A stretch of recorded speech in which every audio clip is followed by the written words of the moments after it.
So very good evening student, hope आप सभी बहुत अच्छे होंगे।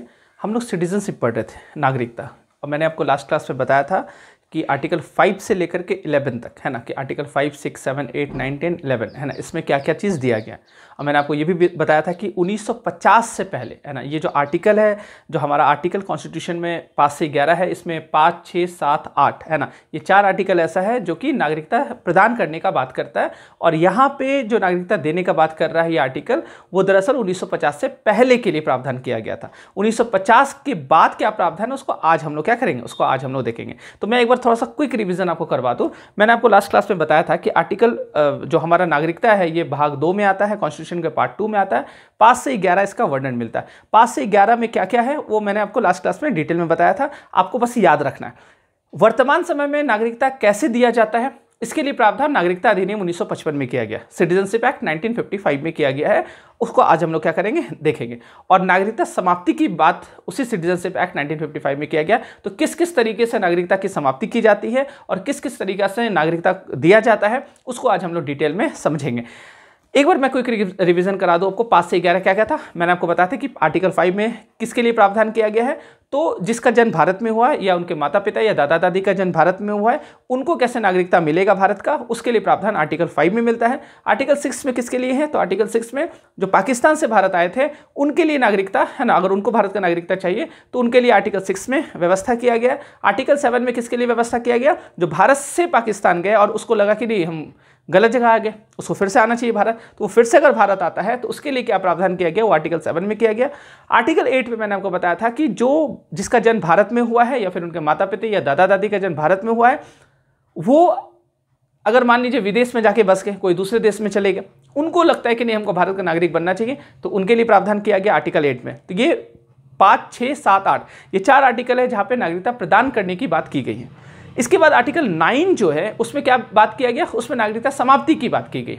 और वही से एक मैंने आपको बताया था पिछली क्लास में कि सिंगल सिटीजनशिप का कॉन्सेप्ट हम लोग को मिलता है, एकल नागरिकता का व्यवस्था का एक कॉन्सेप्ट हम लोग को क्या मिलता है, एक अवधारणा वहां से हम लोग को मिलता है। क्योंकि आर्टिकल 9 में बताया गया कि अगर आप किसी दूसरे देश का नागरिकता ग्रहण करेंगे तो भारत का नागरिकता क्या हो जाएगा, स्वतः समाप्त हो जाएगा। तो आर्टिकल 9 जो है नागरिकता समाप्ति की बात करता है। तो आपसे एग्जाम में कभी इस तरह क्वेश्चन पूछ सकता है कि कौन सा आर्टिकल नागरिकता समाप्ति की बात करता है, तो आर्टिकल 9, ठीक है।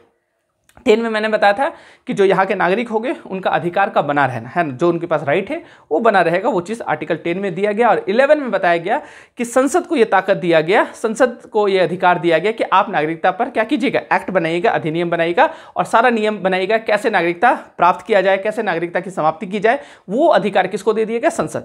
तो आर्टिकल 11 जो है ये पार्लियामेंट को पावर दिया और पार्लियामेंट उसी पावर का प्रयोग कर सिटीजनशिप एक्ट 1955 क्या किया, पारित किया। और उसी को आज हम लोग को क्या करना है, पढ़ना। तो यहां तक क्लियर है, तो ये आप याद रखिएगा। जिन्होंने नहीं किया था पिछला क्लास उसको कर लीजिएगा, बहुत इंपॉर्टेंट है। हर एक एग्जाम में नागरिकता से सवाल आता है और साथ ही साथ इंटरव्यू में भी आपसे नागरिकता से सवाल पूछ सकता है। क्योंकि आपको पता है कि CAA जो 2019 वाला था काफी विवादित रहा था, बहुत आंदोलन चला था, तो ये अक्सर न्यूज में रहता है, तो यहां से सवाल बन सकता है। तो चलिए, तो आज हम लोग क्या देखेंगे, आज हम लोग देखेंगे सिटीजनशिप एक्ट 1955। तो आज हम लोग का जो टॉपिक रहेगा वो रहेगा सिटीजनशिप एक्ट 1955, 1955। इसको हिंदी में कहते हैं कि नागरिकता अधिनियम 1955। क्या कहते हैं, नागरिकता अधिनियम 1955। तो मैंने आपको बताया था कि आर्टिकल 11 ये पावर किसको दे रहा है, संसद को दे रहा है। ये मैं बार बार रिपीट कर रहा हूं ताकि आप ये चीज याद रखिए, नागरिकता पे कानून बनाने का अधिकार विधानसभा को नहीं है। राज्य का जो विधानसभा है उसके पास ये ताकत नहीं है, ये पार्लियामेंट के पास ताकत है, संसद के पास ताकत है कि वो नागरिकता पर क्या करेगा, कानून बनाएगा। और इस अधिनियम में कई बार संशोधन हो चुका है। क्लियर है चीज, है ना। अब पहला चीज तो आप एक फैक्ट याद रखिएगा। फैक्ट आपको ये याद रखना है कि सिटीजनशिप एक्ट 1955 जो है ये कितने प्रकार से नागरिकता देता है। तो इसका आंसर होगा 5 तरीका बताता है कि आप भारत के नागरिक हैं तो किस प्रकार है, या फिर किसी व्यक्ति को भारत का नागरिकता मिलेगा तो किस प्रकार से मिलेगा। तो कितना प्रकार है टोटल, तो 5 है ना।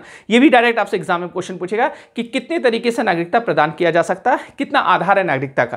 तो आप बता दीजिएगा, 5 ऑप्शन में देगा, ऑप्शन है ना 4, 5, 6, 7 ऐसे करके ऑप्शन देगा, तो आपको 5 टिक करना। एक क्वेश्चन ये पूछेगा कि नागरिकता समाप्त कैसे किया जा सकता है, कितने तरीके से नागरिकता की समाप्ति होती है। तो आप बता देना 3।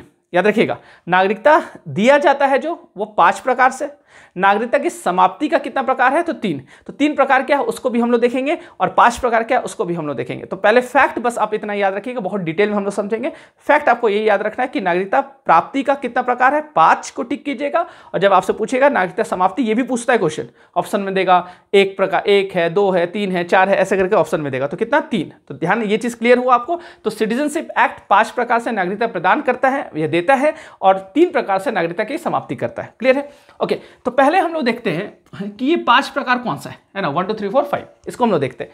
तो पहला सिटीजनशिप एक्ट में जो है वो है बाय बर्थ, इसको हिंदी में कहते हैं जन्म के आधार पर। तो कोई भी व्यक्ति भारत में जन्म के आधार पर नागरिक हो सकता है। क्लियर?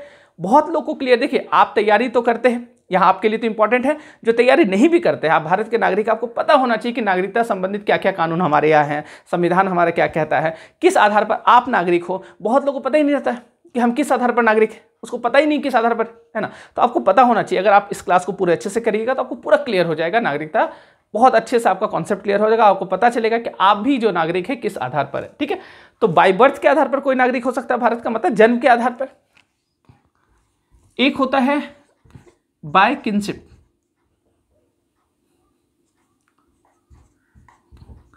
या फिर इसी को बोलते हैं डिसेंट। ठीक है, तो बाय डिसेंट या बाय किनशिप के आधार पर, इसका हिंदी में होता है क्या, रक्त संबंध के आधार पर, मतलब वंशानुगत के आधार पर, है ना, वंश के आधार पर, वंश के आधार पर। ठीक है, मतलब बाय किनशिप का मतलब क्या हो गया, डिसेंट है। डिसेंट का मतलब क्या हो गया, रक्त संबंध या वंश के आधार पर। तो आप ध्यान रखिएगा, कोई व्यक्ति भारत का नागरिक जन्म के आधार पर हो सकता है, कोई रक्त संबंध के आधार पर हो सकता है, या वंश के आधार पर हो सकता है। ठीक है, एक होता है बाय रजिस्ट्रेशन, ठीक, पंजीकरण के आधार पर। यहां पे हिंदी क्या होगा इसका, पंजीकरण के आधार पर। ठीक है, ये क्या होता है देखेंगे। एक चौथा होता है बाय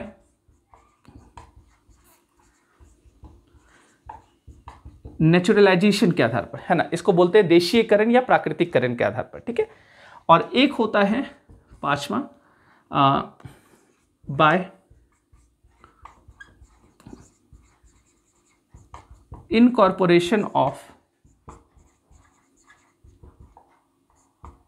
टेरिटरी। ठीक है, बाय इनकॉर्पोरेशन ऑफ टेरिटरी। ठीक है, इसको हिंदी में बोलते हैं सहकारिता द्वारा। क्लियर है? तो ये 5 आधार सिटीजनशिप एक्ट 1955 बताता, छठा कुछ नहीं। तो बस यही 5 है। कितना भी एग्जाम में क्वेश्चन पूछे, कोई छठा कुछ दे दे, आपको लग रहा है नहीं इतना प्यार से पूछ रहा है तो होगा शायद, है ना, कुछ नहीं। कितना भी प्यार से पूछे, आप पिघलिएगा मत। कितना है, 5 तरीके से नागरिकता दिया जाता है। ठीक है, मैं एक बार फिर से हिंदी में बोल देता हूँ। बाय बर्थ को जन्म के आधार पर, बाय किनशिप या डिसेंट को रक्त संबंध के आधार पर, बाय रजिस्ट्रेशन मतलब पंजीकरण के आधार पर, बाय नेशनलाइजेशन का मतलब हो गया प्राकृतिककरण या देशीकरण के आधार पर, और बाय इनकॉर्पोरेशन ऑफ टेरिटरी का मतलब हो गया सहकारिता के आधार पर, है ना। तो ये 5 आधार से आपको क्या मिलता है, नागरिकता मिलता जाता है। ठीक है, अब एक एक करके हम लोग क्या करते हैं, 5 को हम लोग क्या करेंगे, एक एक करके समझेंगे। तो सबसे पहले आज जो हम लोग का टॉपिक है वो है बाय बर्थ।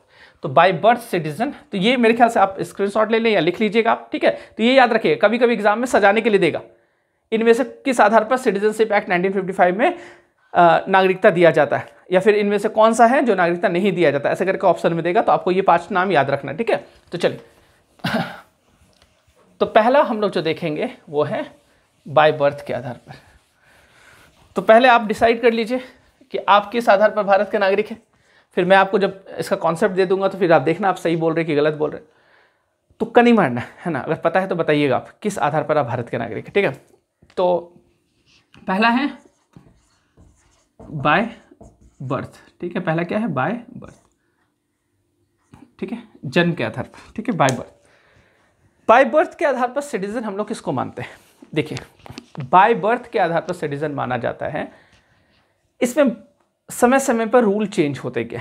हम लोग जो बात करेंगे वो वर्तमान समय का बात करेंगे कि वर्तमान में क्या रूल है, और वर्तमान में जो रूल है वो 3 दिसंबर 2004 से ये रूल बना है। ठीक है, तो 3 दिसंबर 2004 के बाद से जिस व्यक्ति का जन्म भारत में हो रहा है उसके लिए प्रावधान है। देखिए, बाय बर्थ का कंडीशन ये है कि जिस भी व्यक्ति का जन्म भारत में हुआ है, पहला शर्त तो ये है, कहाँ पे जन्म होना चाहिए, इंडिया में जन्म होना चाहिए। याद रखिएगा, जिस भी व्यक्ति का जन्म कहाँ पे हुआ है, इंडिया में। अगर अमेरिका में हुआ है, चाहे वो इंडियन है, तो बाय बर्थ नहीं मिलेगा। बाय बर्थ का पहला कंडीशन ही है कि आपका जन्म कहाँ पे होना चाहिए, भारत में। तो पहले आप चेक कर लीजिएगा आपका जन्म हुआ कहाँ है ना। अगर कहीं भारत के बाहर हुआ है तो फिर आप बाय बर्थ सिटीजन नहीं कहलाओगे। तो बाय बर्थ सिटीजन में होता क्या है कि बर्थ कहाँ पे होना चाहिए, इंडिया में, है ना। बर्थ कहाँ पे होना चाहिए, इंडिया में। और इसके जन्म के समय इसके माता पिता दोनों या फिर दोनों में से कोई भी एक, मतलब इसके फादर या मदर, याद रखिएगा फादर या मदर दोनों या फिर दोनों में से किसी भी एक, है ना। मान लीजिए एग्जांपल ले रहा हूं, मान लीजिए कोई एक्स नाम का व्यक्ति है, इसके फादर है, इसके मदर है, ये दोनों में से कोई भी एक भारत का नागरिक होना चाहिए इसके जन्म के समय। बात समझ पा रहे हैं आप, है ना। तो याद रखिएगा बाय बर्थ सिटीजन किसको मिलेगा कि जो व्यक्ति का जन्म हो रहा है, कहां पे हो रहा है, पहला शर्त भारत में जन्म होना चाहिए, और जन्म के समय माता पिता दोनों, अगर दोनों है तो बहुत अच्छा, है ना। मान लीजिए पिता है, इसका नाम है रामलाल, ठीक है, पिता रामलाल है, और माता है मान लीजिए कमला देवी, ठीक है। तो माता कमला देवी है, ठीक, ओके, कोई दिक्कत नहीं, ठीक। अब मान लीजिए पिता रामलाल है, माता का नाम विक्टोरिया है, तो भी कोई दिक्कत नहीं, क्लियर। मान लीजिए माता का नाम कमला देवी है, पिता का नाम एडम गिलक्रिस्ट है ना, तो भी कोई दिक्कत नहीं। बात समझ में आ रहा है, मतलब ये है। अच्छा, दोनों अगर विदेशी हैं और मान लीजिए उसका बच्चा का जन्म भारत में हो रहा है, मान लीजिए वो आया था इंडिया, हॉस्पिटल में बोला कि चलो हम इंडिया में क्या कर दे, हॉस्पिटलाइज करवा देते हैं इसको, और वहीं पे बच्चा का किसी का जन्म हो गया, और दोनों माता पिता कौन है, विदेशी है, तो क्या उसके बच्चे को हम क्या कहेंगे, बाय बर्थ सिटीजन इंडिया के हैं? नहीं। क्यों? क्योंकि उसके जन्म के समय दोनों माता पिता कौन है, विदेशी। तो याद रखिएगा माता पिता दोनों या फिर दोनों में से कोई भी एक भारत के नागरिक होने चाहिए। कब? जब बच्चा का जन्म हुआ है, क्लियर है। अच्छा, इसमें एक शर्त यह है कि इन दोनों में कोई भी अवैध प्रवासी नहीं होने चाहिए। ये वर्ड को याद रखिएगा, इन दोनों में कोई भी अवैध प्रवासी नहीं होने चाहिए। अवैध प्रवासी का मतलब क्या होता है? अवैध मतलब क्या होता है? इलीगल, है ना। मतलब क्या है, जैसे एग्जांपल समझिएगा, आपने रोहिंग्या क्राइसिस के बारे में सुना होगा, 2017 में काफी हाईलाइट हुआ था रोहिंग्या क्राइसिस, है ना। जो म्यांमार में रोहिंग्या मुसलमान हैं, तो पता चले कुछ रोहिंग्या आ गया इंडिया, ठीक है। अब एक बात समझना, क्या भारत सरकार ने रोहिंग्या को परमिशन दिया कि आप आके यहाँ पे बसिए? नहीं दिया, है ना। या फिर आप सुनते होंगे कुछ रिफ्यूजी, है ना, बांग्लादेश से इंडिया आ गया बंगाल होते हुए। तो आप समझना, ऐसे लोग जो बिना परमिशन के भारत में प्रवास करते हैं, माइग्रेट करके आते हैं, तो उन लोग को अवैध प्रवासी कहा जाता है। उनको क्या कहा जाता है? अवैध प्रवासी। अगर वो भारत सरकार के परमिशन से आते हैं तब तो कोई दिक्कत नहीं, तब तो वो वैध प्रवासी हुए। लेकिन अवैध प्रवासी का मतलब हो गया इल्लीगल तरीके से आना। अब मान लीजिए कोई भारत का नागरिक है, ठीक, भारत का नागरिक है, वो कोई लड़का है, मानते हैं हम लोग, कोई लड़का है, वो क्या किया, कोई रोहिंग्या से शादी कर लिया। अब जो रोहिंग्या से शादी कर लिया, वो भारत में, वो रोहिंग्या मान लीजिए भाग के आई, उसको भारत सरकार ने परमिशन नहीं दिया, लेकिन उसने शादी कर लिया रोहिंग्या से। अब उसके जो बच्चे होंगे, तो यहां पे प्रॉब्लम क्या होगा, क्योंकि उसकी माता क्या है, अवैध प्रवासी है। अच्छा, यहां पे माता पिता कोई भी हो सकता है। मान लीजिए यहां की लड़की, इंडियन सिटीजन कोई लड़की है, कोई अवैध प्रवासी कोई लड़का है, उससे अगर शादी कर लेती तो उसका भी जो बच्चा होगा तो वो क्या होगा, अवैध प्रवासी। तो इसलिए याद रखिएगा, माता पिता में से कोई भी एक अवैध प्रवासी नहीं होना चाहिए, फिर सिटीजनशिप नहीं मिलेगा उनको, मतलब सिटीजन नहीं मिलेगा, सिटीजन नहीं बन पाएगा भारत का। क्लियर है चीज? तो आपको ये चीज ध्यान रखना होगा, ध्यान रखिएगा।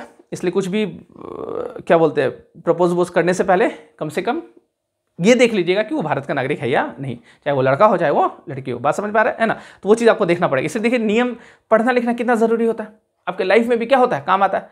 पता चला आप किसी अवैध प्रवासी से शादी कर लिए, अब बच्चा बोलेगा जब नीरज सर पढ़ा रहे थे तुम पढ़ता क्यों नहीं था, क्लास में तुम करता क्या था, अब देखो तुम अवैध प्रवासी से शादी कर लिया, उसके चलते हमको भोगना पड़ रहा है, हमको भारत का नागरिकता नहीं मिल रहा। समझ पा रहे बात? तो ये बात आप ध्यान रखिएगा। बाय बर्थ में मेरे ख्याल से आपको क्लियर हुआ क्या क्या चीज़ आपको नियम याद रखना है। बाय बर्थ में पहला नियम है कि उस बच्चे का जन्म, जो भी व्यक्ति है उसका जन्म कहाँ पे होना चाहिए, भारत में होना चाहिए, भारत के बाहर नहीं, भारत में होना चाहिए। जन्म के समय माता पिता दोनों या फिर दोनों में से कोई भी एक भारत के नागरिक होने चाहिए, एकदम अनिवार्य है, नागरिक होने चाहिए।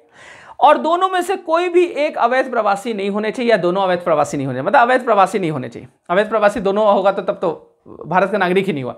दोनों में से कोई भी एक हम लोग बोलेंगे, ठीक है, दोनों में से कोई भी एक अवैध प्रवासी नहीं होना चाहिए। क्लियर है चीज? क्योंकि अगर दोनों अवैध प्रवासी तब तो भारत का नागरिक ही नहीं है, तब तो बात ही खत्म है ना, क्योंकि उसका जन्म भारत में हो रहा है लेकिन जन्म के समय भारत के नागरिक माता पिता है ही नहीं, तो बात खत्म हो जा रहा। ठीक है, तो 3 दिसंबर 2004 के बाद से ये नियम बनाएगा। वर्तमान में यही नियम चल रहा है। तो वर्तमान नियम मैं आपको बताया, ये आपको याद रखना है एग्जाम के लिए भी, इंटरव्यू के लिए भी, है ना। तो अब इस आधार पर आप क्या कर सकते हैं, डिसाइड कर सकते हैं आप भारत के नागरिक हैं। तो ये क्लियर है। पहले क्या होता था, ये 2004 से पहले का नियम ये था कि इसमें अवैध प्रवासी का कॉन्सेप्ट नहीं था, बाकी वही चीज चल रहा था कि माता पिता में से कोई भी एक भारत के नागरिक होने चाहिए। तो आपका जन्म हो सकता 1990 का दशक में हो, है ना, 1980 का दशक में, कभी भी हो, या 2004 से पहले का हो, तो ऐसा मत समझिएगा आप बाई बर्थ सिटीजन नहीं, आप भी बाई बर्थ सिटीजन है। आप बस बशर्ते क्या, आपके माता पिता इंडियन होने चाहिए, या माता पिता में से कोई भी एक क्या होने चाहिए, इंडियन होने चाहिए। क्लियर चीज है ना। तो ये आप ध्यान रखना। तो इस आधार पर बाय बर्थ, जन्म के आधार पर नागरिकता मिलता है। ये स्पष्ट है। चलिए अब हम लोग देखते हैं बाय डिसेंट या बाय किनशिप।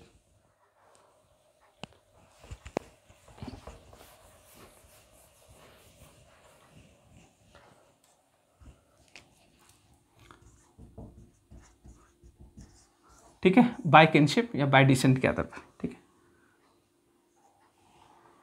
इसमें क्या नियम है, इसमें क्या नियम है? देखिए इसमें जो नियम था पहले, थोड़ा सा मैं पहले का भी बता देता, लेकिन करंट आपको नियम याद रखना है। एक तो पहला शर्त है, ये अभी भी है, वर्तमान में भी है, कि व्यक्ति का जन्म भारत के बाहर हुआ। इससे पहला शर्त है। उसमें पहला शर्त क्या था बाय बर्थ में, कि व्यक्ति का जन्म कहां पे हुआ हो, भारत में हुआ हो। लेकिन बाय डिसेंट में क्या कहता है कि नहीं, व्यक्ति का जन्म कहां पे हुआ हो, भारत के बाहर, है ना, आउटसाइड ऑफ इंडिया। तो आप याद रखिएगा पहला शर्त तो है ये है कि इसका जन्म जो है आउटसाइड ऑफ इंडिया। ठीक है, भारत के बाहर, अमेरिका में हुआ, ब्रिटेन में हो, कहीं बाहर में। ठीक है, तो पहला शर्त है आउटसाइड ऑफ इंडिया हुआ हो। लेकिन मान लीजिए एक्स नाम का कोई व्यक्ति है, इसका जन्म यूएसए में होता है। कहां पे जन्म हो रहा है, यूएसए में हो रहा है। अब ये जो एक्स नाम का व्यक्ति है, इसके फादर और इसके मदर, ठीक है, देखिए 1992 से पहले नियम ये था, नियम में मैं आपको बता दूं कि पिता का भारतीय होना जरूरी है। नियम ये था कि पिता का भारतीय होना जरूरी है, माता का भारतीय होना जरूरी नहीं है। बात समझिएगा, है ना, कि पिता मान लीजिए रामलाल है और माता जो है ये एलिजाबेथ, समझिएगा बात, है ना। तो अगर माता एलिजाबेथ है, पिता रामलाल है, तब तो ठीक है। लेकिन अगर माता जो है ये मान लीजिए उमा देवी है, ठीक है, और पिता जो है ये मान लीजिए रिकी पॉन्टिंग है, ठीक है, तो उस कंडीशन में इसको भारत का नागरिकता नहीं मिलता था। बात समझ पा रहे? तो 1992 से पहले थोड़ा सा भेदभाव होता था। ये आप लिंग के आधार पर क्या कर रहे हैं, डिस्क्रिमिनेट कर रहे हैं। कहने का मतलब यह है कि पिता का भारतीय होना जरूरी है, तभी बच्चे को भारत का नागरिकता मिलेगा। अगर माता भारतीय है और पिता विदेशी है तो फिर भारत का नागरिकता बाय डिसेंट के आधार पर नहीं मिलेगा। 1992 के बाद से ये नियम को समाप्त कर दिया, और 1992 के बाद से नियम समाप्त करके बोला गया कि माता पिता में से, दोनों में से कोई भी एक अगर भारत का नागरिक है, दोनों है तो बहुत अच्छा, लेकिन दोनों में से कोई भी अगर एक भारत का नागरिक है और उस बच्चे का जन्म आउटसाइड ऑफ इंडिया हो रहा है और दोनों में से कोई भी एक भारतीय है, तो उस बच्चे को बाय डिसेंट के आधार पर नागरिकता क्या मिल जाएगा, भारत का नागरिकता मिल जाएगा। ठीक है, बाय किनशिप या बाय डिसेंट के आधार पर। क्लियर? ये समझ पा रहे बात, है ना। तो मेरे ख्याल से ये क्लियर हो रहा है। ये नियम था पहले। वर्तमान में थोड़ा नियम में चेंज किया है, मैं आपको थोड़ा नियम बता दूं। 2004 के बाद से इसमें भी परिवर्तन हुआ है। क्या परिवर्तन हुआ? पहला शर्त वही है कि किसी व्यक्ति का जन्म कहाँ हुआ है, आउटसाइड ऑफ इंडिया हुआ है। पहला चीज क्या है कि भारत के बाहर किसी व्यक्ति का जन्म हुआ है, पहला शर्त। दूसरा शर्त क्या है कि भारत के बाहर हुआ हो और उसके माता पिता में से कोई भी एक भारतीय होने चाहिए। ठीक, कोई भी एक होने चाहिए, दोनों हो तो बहुत अच्छा, लेकिन कोई भी एक होने चाहिए। यही नियम आज भी है। हाँ, अब नियम थोड़ा चेंज किया ये कि जिस भी देश में आप रह रहे हैं, मान लीजिए यूएसए में, मान लीजिए इसका जन्म हो रहा है यूएस में, ठीक है। अब यूएसए में इसको क्या करना पड़ेगा, जब बच्चा का जन्म होता है तो बच्चे के जन्म होने के 1 साल के भीतर, ठीक है, बच्चा का जब जन्म हो गया मतलब उसका 1 साल होने से पहले आपको क्या करना पड़ेगा, इंडियन एम्बेसी में जाकर सूचना देना पड़ेगा। क्लियर है ना। इंडियन एम्बेसी में जाकर बताना पड़ेगा, जो भारतीय दूतावास है वहां पर जाकर आपको जानकारी देना पड़ेगा कि मेरा बच्चा हुआ, तो उस आधार पर उसको फिर क्या मिल जाता है, बाय डिसेंट के आधार पर नागरिकता आपको सूचना देना पड़ेगा। अगर 1 साल के भीतर सूचना नहीं दीजिएगा तो फिर नागरिकता नहीं मिलेगा, ऐसा नियम है। लेकिन भारत सरकार फिर भी दे देता है ना, क्योंकि पता है सरकार को कि लोगों को नियम पता होता नहीं तो पता चला नहीं मिले तो फिर बच्चा बोलेगा तुम करता क्या था, नीरज सर जब तुमको पढ़ा रहे थे तो कर क्या रहा था तुम, है ना, तुम पढ़ता तो आज देखो तुम्हारे चलते हमको दिक्कत हो रहा है।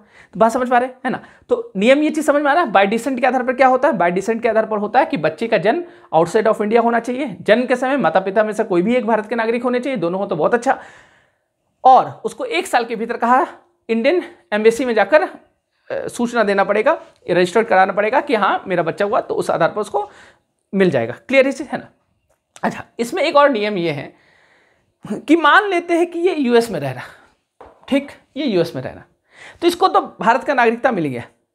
अब ये मान लेते यूएसए का नागरिकता ग्रहण कर लेता, मान लेते इसके पिता यूएसए के हैं, माता इंडियन है, पिता बोल रहा है कि नहीं हमको क्या कर दो, है ना, हमको यहाँ पे क्या बोलते हैं, इसको यूएसए का नागरिकता हम दे देते हैं, दिलवा देते हैं। मान लीजिए वो वहाँ पे वो बाय बर्थ के आधार पर वहाँ का नागरिक हो गया, मान लेते, समझिएगा।